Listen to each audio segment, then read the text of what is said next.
Welcome to the Pole Position. The last month has been quite eventful in the world of American politics. President Biden has officially dropped out of the race and endorsed Vice President Kamala Harris to be the Democratic presidential nominee.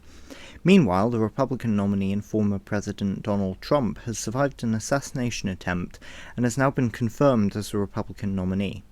In this video, I will explain the election system, the polling, and what might happen next before the vote in November.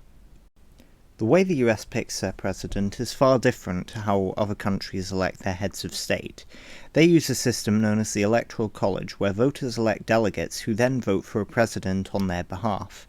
These delegates form the Electoral College and are divided between each state, with the number of delegates being decided by how many representatives and senators the state sends to Congress.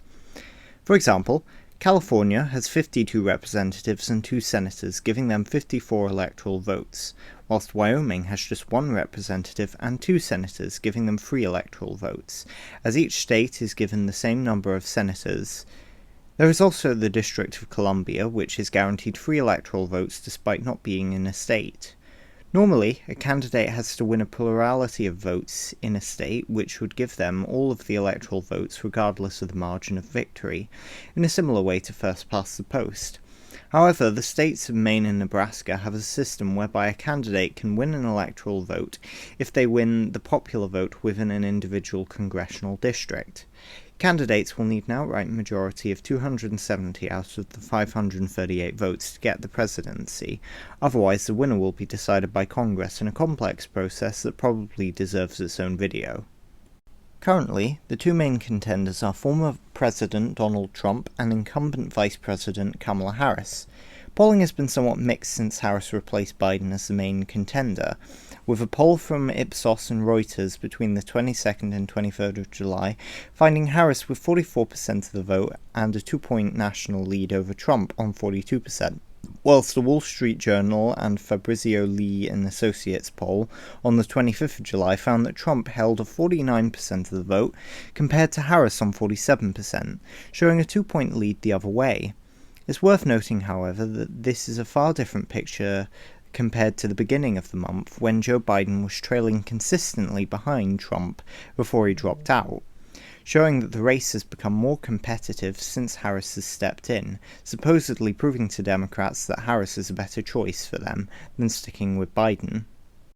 In the end, national polls are not very important, as everything depends on which states each candidate wins.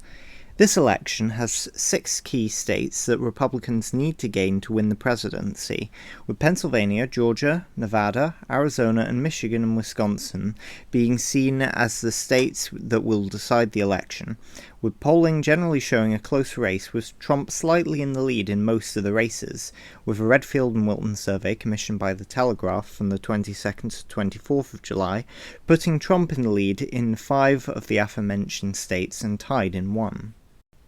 The election is around 100 days away, meaning that a lot can change in that time. Since Harris isn't even the official nominee, with the Democratic convention about a week away, the campaigns have yet to properly begin. Most likely, this will be another close race like in 2020, with a lot riding on the debates, campaign messages, and the vice presidential picks, as Harris is also yet to pick a running mate to face off against Trump's running mate J.D. Vance. Overall, this is going to be a very interesting and unpredictable race, with the next few weeks being crucial to set the tone of the campaign. We won't really know for sure what the possible results could be until the final weeks, so don't forget to subscribe and watch my future coverage of the US general election.